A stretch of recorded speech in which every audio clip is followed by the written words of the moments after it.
Hey everybody, and welcome to the weekly scopes from the 7th of May right up until the 13th of May. Okay, so on the 7th of May, there's a moon void of course that starts at 7:12 a.m. The moon void of course is a time when some astrologers say to put things off. If you want to know more about it, check out the audio I've made on it in the playlist.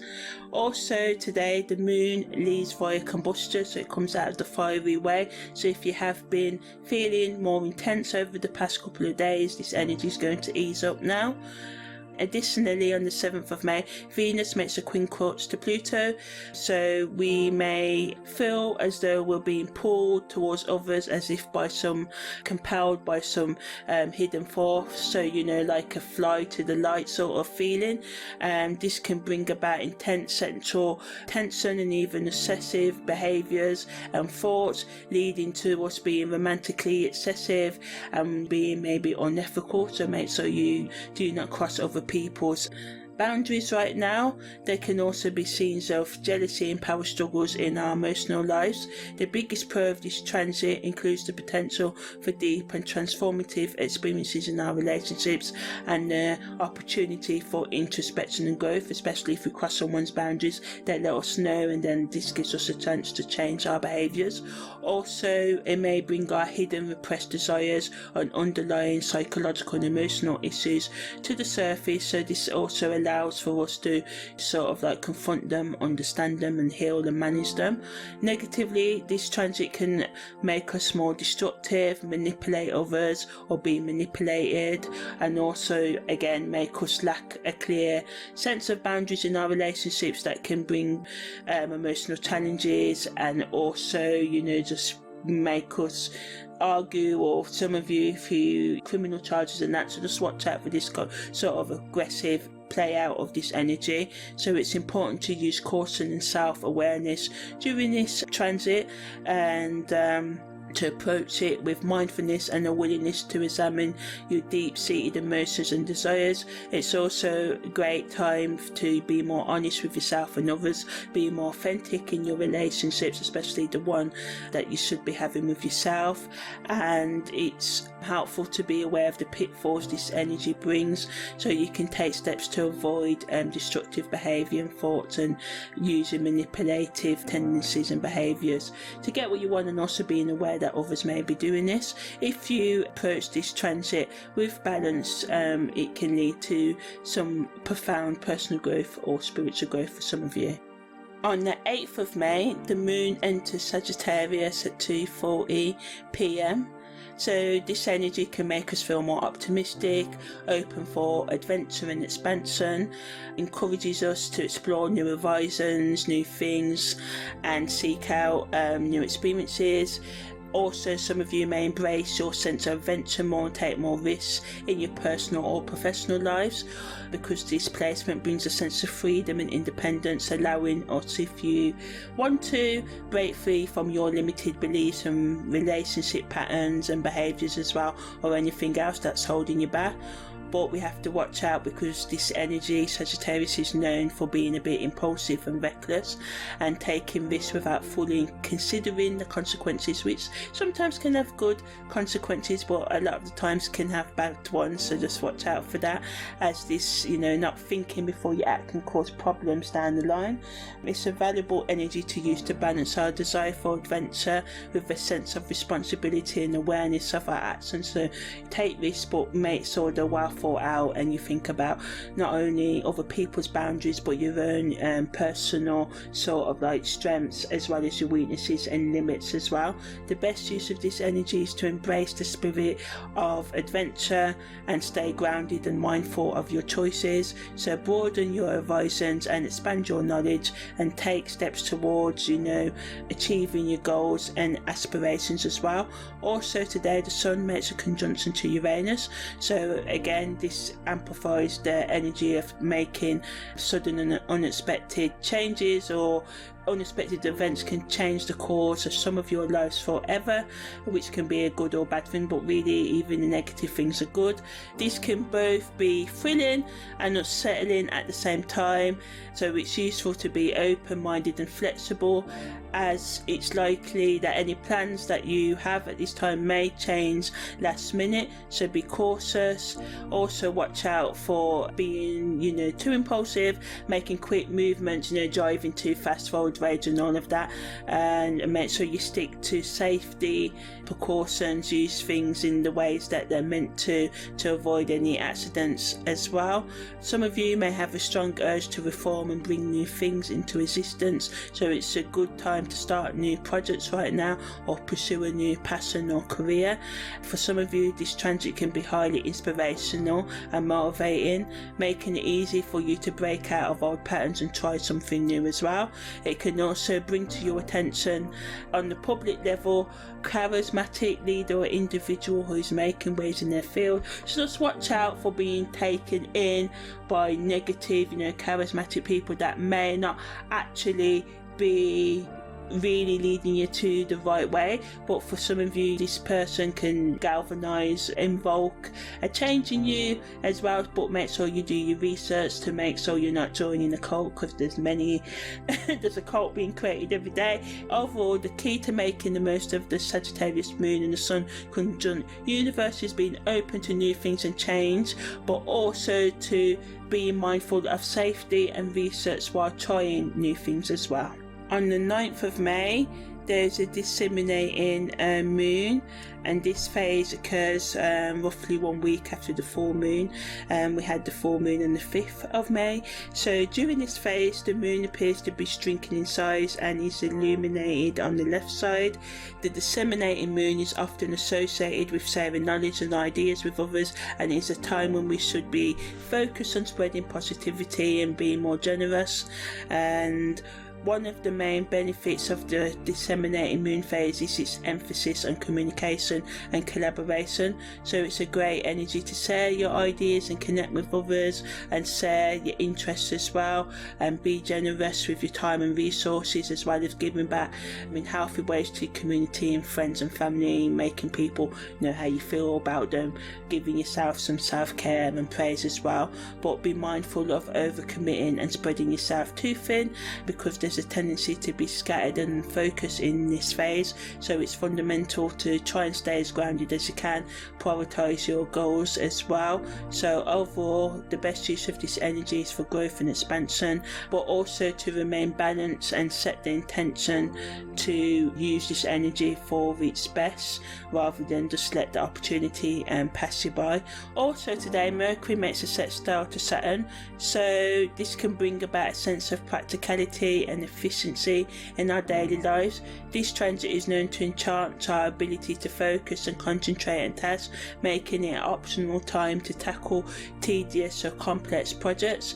With a heightened sense of mental clarity and a practical approach to problem solving, we may experience a great understanding of satisfaction in our work as well.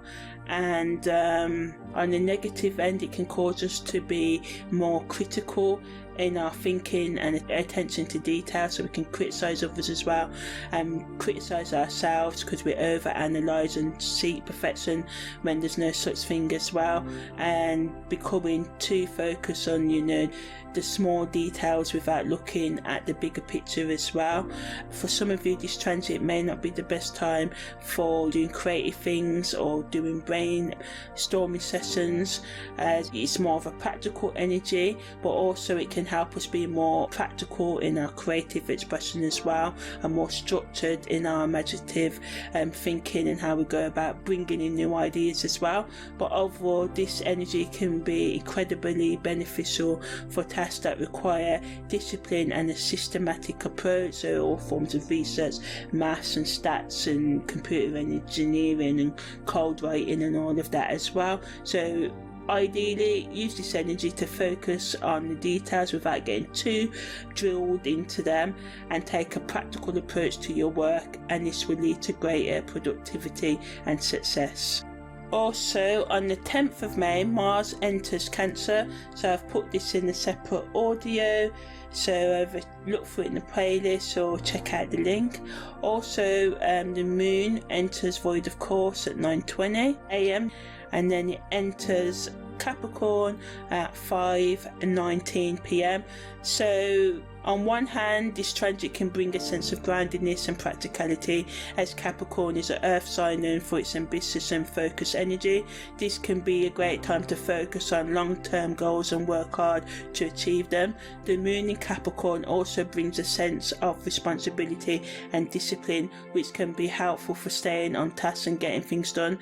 Negatively, we can become more emotionally detached or even cold, as you know, a Capricorn energy is known for at times not being emotional, although, you know, having known many Capricorns, that I say they're one of the most emotional signs of the zodiac, but they have a hard time letting out their emotions, and this is what causes them to come across cold, but typically they're not. It can also lead to a tendency to be too focused on work and career and neglecting our relationships and our self-care. So to make the best use of this transit, we must balance ambition with self-care and emotional connection with loved ones, and not neglecting our lovers, kids, family and close friends as well, or letting them know that we need this time to ourselves. It's important to remember to take breaks and rest, and this is okay even when you're working on long-term goals. Also today, Venus is making a sextile to the Moon's North Node, so this can bring about a positive change in our social, artistic and romantic life, also giving us the opportunity for individuals to establish new connections or deepen existing ones, particularly in the areas where they're seeking growth and progress. It's also a good time to embrace your creativity and express yourself through art, music or other forms of creative self-expression. Also, this transit can bring about a sense of harmony and balance in our relationships, leading to a greater emotional fulfillment. On the other hand, Venus is semi-square with Uranus, can bring a period of unpredictability and instability in romantic relationships, which can mess with the optimistic energy of Venus's sextile with the Moon's North Node. But also Venus's semi-square to Uranus can bring eccentric people into your life that you may fall in love or like with suddenly, and you can be quickly turned on by them, but you can fall in and out of love quickly today, so just watch out for that, you know, oh, I've met the love of my life and now I hate them sort of thing. And also in existing relationships, you can turn on and off your existing partner quickly, so just try and be cautious. Remember that anything started now, especially in the relationship realm, may not last, but enjoy the fun of it if you want to. And because this energy allows us to be more excited about life, and sometimes in this life we can, you know, just feel so depressed, so it's good to have those energies that uplift us. And these new experiences, although they may not work out, can always lead to personal growth. So, you know, the best use is to approach this transit with an open mind and a willingness to embrace new opportunities. On the 11th of May, there's nothing to report. On the 12th of May, we have a last quarter moon. So the last quarter moon phase is the halfway point between the full and new moon. During this phase, the moon appears as a half circle and rises at about midnight and sets at about noon. So the best use of this energy is to use it for self-reflection and evaluation. It's also a good time to take stock of your progress in your life, reassess your goals and make any necessary adjustments, and letting go of anything that no longer serves you, and open yourself up to new beginnings that the upcoming new moon phase will sort of like bring next week. So overall, the last quarter moon phase is a unique opportunity to observe the world within you or around you, and to do some self-reflection as well. Also today at 3:29 PM, the moon enters Void of Course. The moon enters Aquarius at 7:49 p.m. as well. So one of the main benefits of this transit is an increased creativity and innovation. Aquarius is a sign associated with originality and thinking outside the box. During this time we may feel more inspired to try new things, take more risks and explore more unique perspectives. This energy can be particularly helpful for artists, writers and other creative types looking to break free from traditional modes of expression. But on the negative end, we can be a bit too detached and aloof, and this can make us more analytical and logical than emotional, and we can just ignore others' feelings or ignore our own, and this can cause tension if we don't let out our emotions, and can also cause conflicts in our relationship as well. So it is important to be objective and be detached, but also don't neglect your emotional intelligence or intuition as well. The best use of this energy is to embrace innovative and creative qualities while also remaining grounded and connected to your emotions. Also today we have a food transit. The first one is Venus making a trine to Saturn. So this is a harmonious blend of love and commitment, and this can be used to strengthen our personal relationships with ourselves or others. Also gives us the opportunity to define and realign or create new boundaries and responsibilities in our relationships as well. So talking out with your partner, thinking about the things that you like and what you don't like, and coming to a healthy sort of compromise. It's also a good time to make more commitment in a partnership or formalize a hookup to a going steady. Do you still say that? Saying we are committed to each other in a romantic way and dating each other exclusively, or we're allowed to see other people or whatever. Venus is trying to Saturn basically brings practicality to love matters, so people may look for more stability and security in their relationships. On the negative end, there's a tendency to prioritise work and other responsibilities over affection and emotions, and this can lead to a conflict between the head and the heart. The second of today's transit is Mercury making a sextile to Venus, which again supports enhancing our communication skills and social interactions, and it's an excellent time to connect with lovers, friends, family and even strangers. This transit brings charm and diplomacy to our conversations, which can help us win over friends and influence people. So it's a good energy to use to express your feelings, poetry, doing a podcast, starting that book, continuing that long-term project, and discuss matters of the heart as well. So I said earlier, the Venus trine Saturn energy could on the negative make us close down, but this energy of Mercury sextile to Venus allows us to open up our hearts as well. So it's good for all forms of artistic expression and appreciation, and bringing our creativity to the forefront of our mind and behaviours as well. So overall, this energy allows us to be more social, be more romantic and have more enjoyable conversations, and be more creative in our expression as well.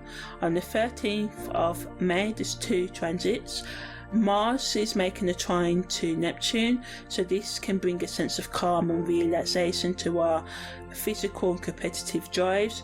During this time we may feel less motivated to be aggressive, and be more open to being quiet and peaceful and working with others rather than working against them as well. It's excellent energy to use to take a break from the hustle and bustle of daily life and invest in activities that nourish our souls, such as meditation, journaling, yoga, tai chi, and spending time in nature. So on the negative end, it's essential to note that sometimes, because we are talking about Neptune here, we can be unrealistic in our expectations and escape into drugs, food and alcohol as well. So watch out for that. So it's crucial to stay grounded and mindful during this transit and use the emotional and spiritual insights gained from it in a positive way. Also today, Mars is making a trine to Neptune, so this energy supports us focusing on our spiritual or personal growth and development as well. Supporting Mars is trine to Neptune The last transit of today is Jupiter making a square to Pluto. So again, this can break up the harmony I mentioned before, bring in power struggles and conflicts to our sort of like relationships. Some of us may have a desire to dominate others, to bully others. On the global scale, can be a rise in crime and violence. It can also create tension and anxiety that can lead to impulsive behaviour and poor decision making as well.